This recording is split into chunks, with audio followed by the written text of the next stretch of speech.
My 22-mate girlfriend, 21F, has been drifting away, and I think I just caught her lying about where she's been. R. True off my chest. The crack in the wall. I don't even know if this is the right place to post, but my chest feels like it's holding a brick and I can't carry it anymore. We've been together for 3 years. Met our freshman year in the library, one of those movie meet cute moments people think don't happen in real life. She was camped out at a cubicle with a coffee cup that said world's okayest student, and I was too tired to notice I'd grabbed the chair opposite her without asking. She looked up like she was ready to fight, but somehow we ended up talking for hours. Now we live together in this crappy off-campus apartment that shakes whenever the neighbor above us plays his bass guitar. We've got all these stupid little rituals, grocery runs on Sunday mornings, cheap Thai food on Wednesday nights, her stealing my hoodies even though she has more clothes than our shared closet can handle. I thought we were happy. Not perfect, obviously. We fight about dishes, bills, her habit of hitting snooze 6 times, but solid. The last 6 months have been weird, subtle, like a slow fade in a bad movie. She's busy all the time now. Misses our Sunday dinners, says she's got study groups late into the night. She laughs less, talks less. She'll be sitting right next to me, scrolling on her phone, and I feel like I'm 200 miles away. Last night was when the thread snapped. I had a late lab and got home around 11:30. Lights were still on in the living room. She was curled up on the couch with her laptop, hair falling out of this messy bun she always wears when she's in the zone. She didn't hear me come in, so I saw the screen before she slammed it shut. It was Discord. A private chat with someone named Jamie.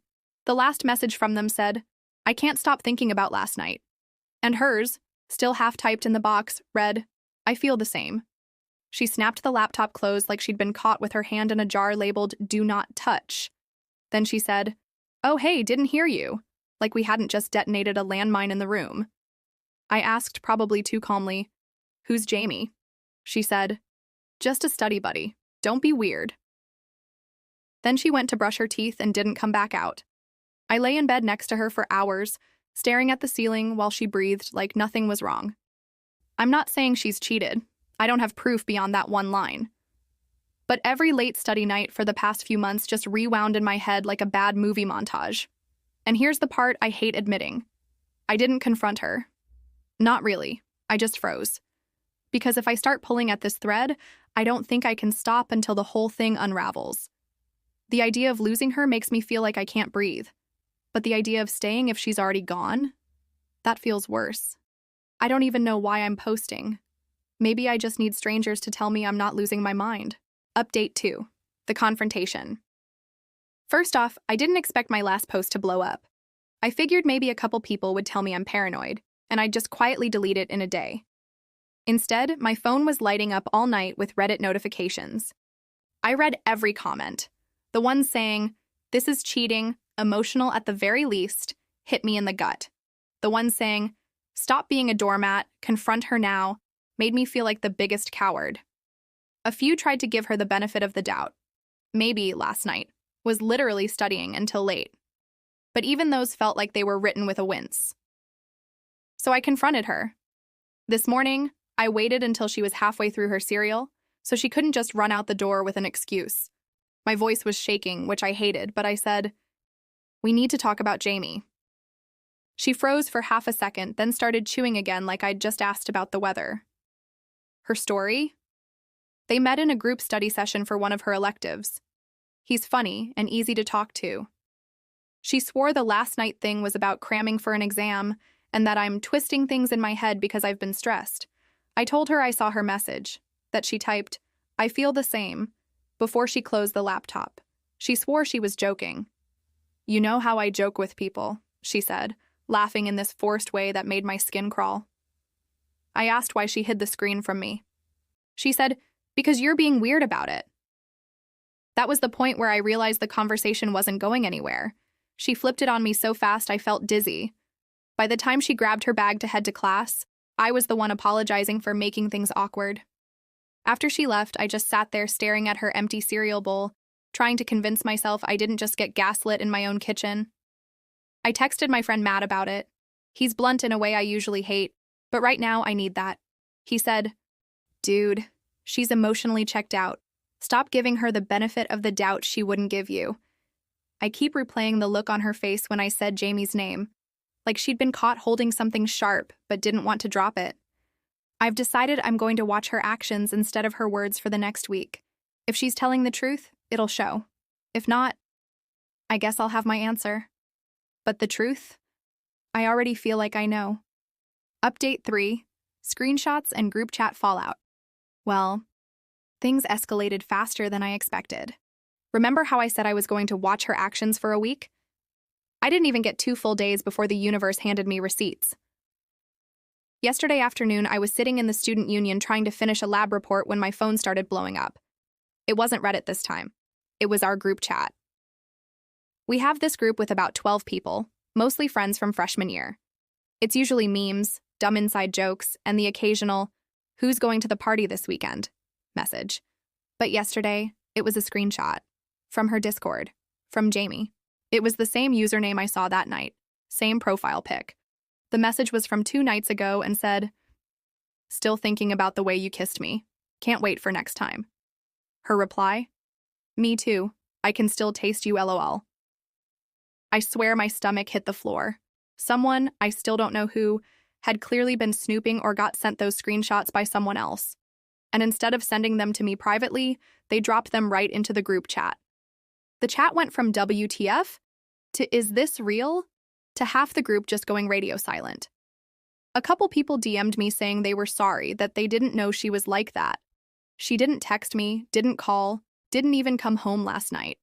When she finally did show up this morning, she looked annoyed. Not guilty, not sad, just annoyed. Like I had embarrassed her by letting the screenshots blow up in the group chat. Her story this time? It was a joke. We didn't actually kiss. We were just messing with each other. I asked if she understood how stupid that sounded. She rolled her eyes and said, "You're letting Matt get in your head again." So yeah. I guess now half our friend group knows, and the other half probably thinks I'm some clingy, jealous boyfriend who overreacts to everything. I haven't decided if I'm going to break up with her yet. And I hate myself for even saying that, because anyone reading this is probably screaming "dump her" at their screen. But this is 3 years of my life. She was my person. I don't know how to just turn that off. And part of me, the really pathetic part, still wants her to tell me it's all a misunderstanding. Update 4. She's just friends with him, so I guess this is what it feels like to lose your mind slowly while someone smiles at you like you're overreacting. After the group chat disaster, I thought maybe she'd try to do some damage control. Instead, she doubled down. For the past few days, every time I've brought up Jamie, she's brushed it off like I'm asking about a guy she passed in the hallway. "He's just a friend," she says. "We joke around, it's nothing serious." Then last night, she went out again. Told me she was going to the library. I didn't ask questions, I just said, "Okay, have fun." But an hour later, Matt texted me. "Dude, she's at the cafe with him, saw them through the window." I don't even remember what I was doing when the text came through, just that my chest got hot like I'd swallowed something burning. I didn't go down there. I didn't want to be that guy, the one who shows up and makes a scene. She came home around 1 a.m.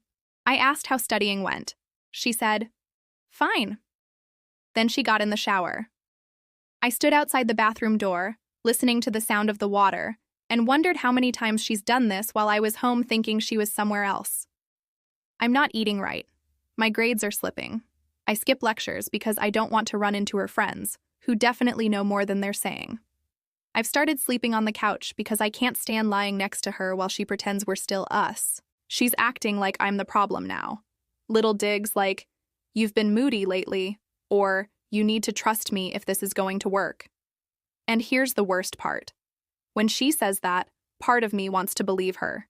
Like maybe I am just spiraling. Maybe I am paranoid. Maybe this is all in my head.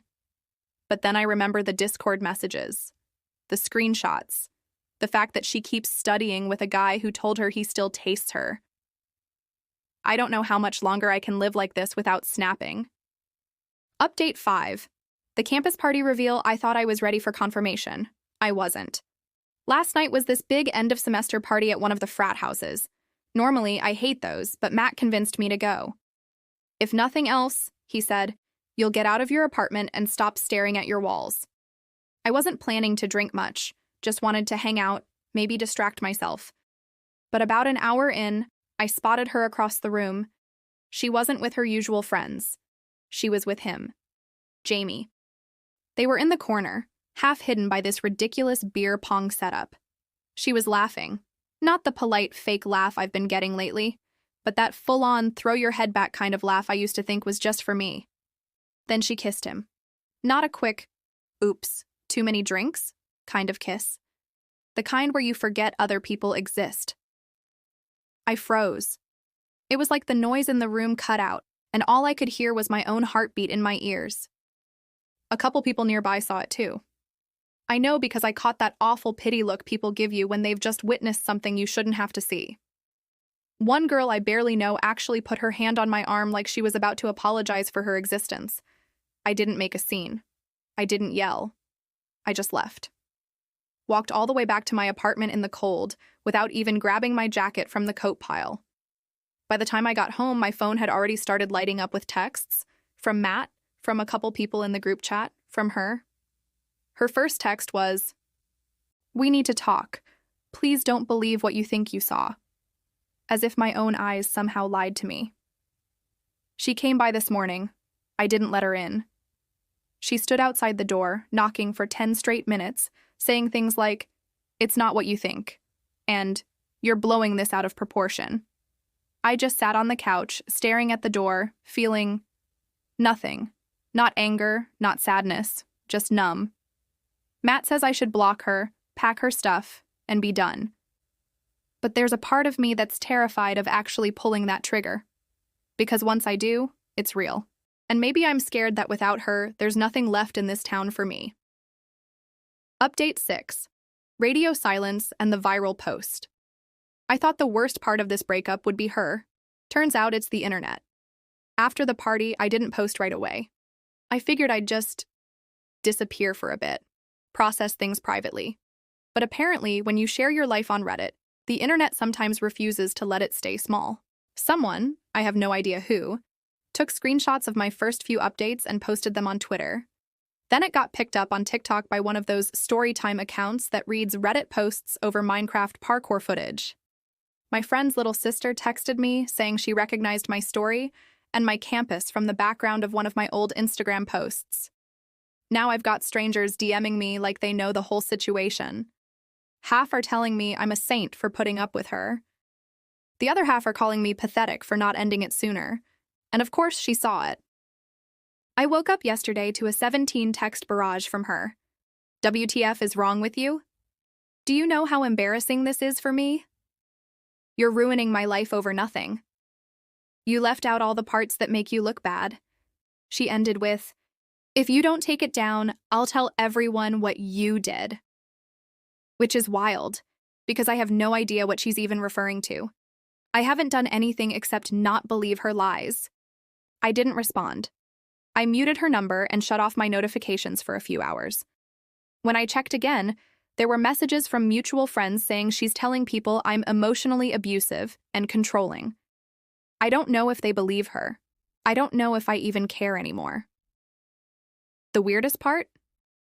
The Reddit post, this thread, has become my main support system. People here check in more than most of my real-life friends. I've had strangers send me long, thoughtful messages about their own breakups, how they got through them. Meanwhile, she's been silent for the past 24 hours. No knocking on my door. No notes slipped under it. No fake casual, "How are you?" texts. Just nothing. And for the first time in months, the quiet feels like relief. Update 7. Final break. She showed up this morning. No warning, no text, just a knock at the door loud enough to make me spill coffee on myself. I thought about ignoring it, but something in me wanted it done. Over. Final. When I opened the door, she had this look. Not sad, not angry, almost bored, like she was here to drop off a textbook, not to talk about blowing up 3 years of our lives. She asked if we could talk like adults. I said sure, but she had 10 minutes. She started with the usual. You've been distant. You don't trust me. We've both made mistakes. Then she slipped in that thing she's been hinting at, about me being controlling. I asked her to give me one example. She couldn't, just said, "You know what I mean," and looked away. When I brought up Jamie, she groaned like I'd just told her the same joke for the 100th time. "It wasn't serious," she said. "It didn't mean anything." I told her it meant enough for her to lie about it for months. That's when she got mad. "You're just bitter I found someone I could talk to without getting judged." Something about that sentence snapped whatever rope I'd been hanging on to. I told her we were done. Not maybe done. Not let's take a break done. Done. She laughed. Actually laughed, said, "Fine, have fun playing the victim." Then she grabbed the box of random stuff she'd left here, hoodies, shampoo, a chipped mug she stole from the diner we used to go to, and walked out without looking back. I locked the door, sat on the floor, and just stayed there for a while. It wasn't the flood of tears I expected. It was more like this dull ache, like my body finally realized it didn't have to stay braced for the next hit. Matt came over later with pizza and beer. We sat on the couch, didn't talk about her much, just watched bad action movies until I could almost pretend the apartment didn't smell like her shampoo anymore. I'm not naive. I know the next few weeks are going to suck. She's still in a bunch of my classes, we still have overlapping friends, and our campus isn't big enough to avoid each other forever. But at least now I'm not stuck in that awful limbo of maybe she's still mine. She's not. And that's okay. Update 8. Months later, it's been 4 months since I last posted here. I graduated 2 weeks ago, walked across the stage in front of my parents, shook hands with the dean, and felt this weird mix of pride and emptiness. My friends were all taking pictures and making plans for the summer, but in my head, all I could think was, this is the first big milestone she's not a part of. I wish I could say I don't think about her anymore. Truth is, I do. Just not in the same way. It's not longing. It's not even anger. It's more like remembering a song I used to love, but can't listen to now without cringing. I saw her once since the breakup, about a month ago at the campus coffee shop. She was with a couple people I don't know. She didn't see me. Or maybe she did and just didn't react. Either way, it was anticlimactic. No surge of pain, no urge to talk.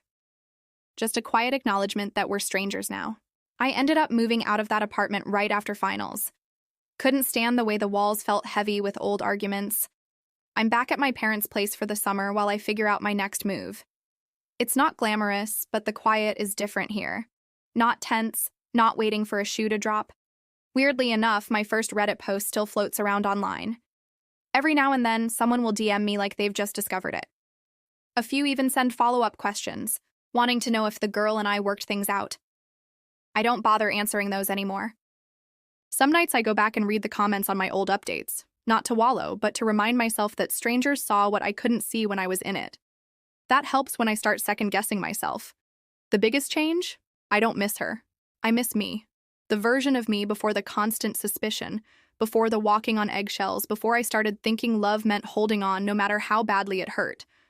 I'm starting to get that version back. Slowly. And maybe that's the real closure. Final check-in, 1 year later.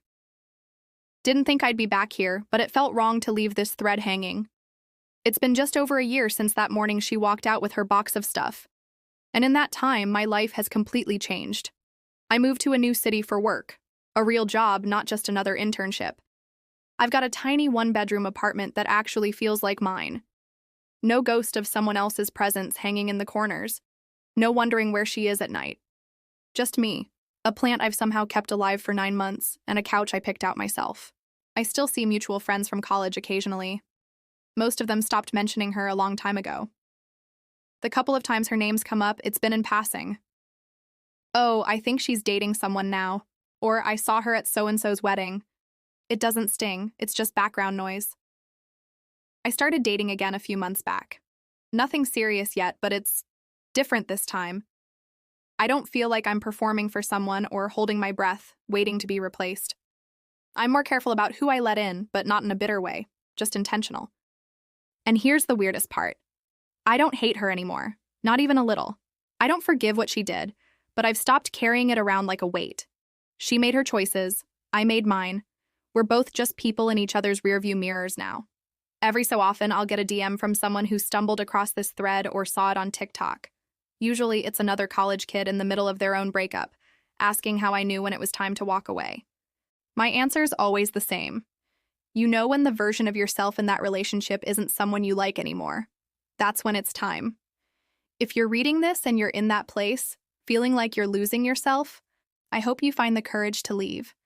And if you can't yet, I hope you at least start imagining what it would be like to live without that constant ache.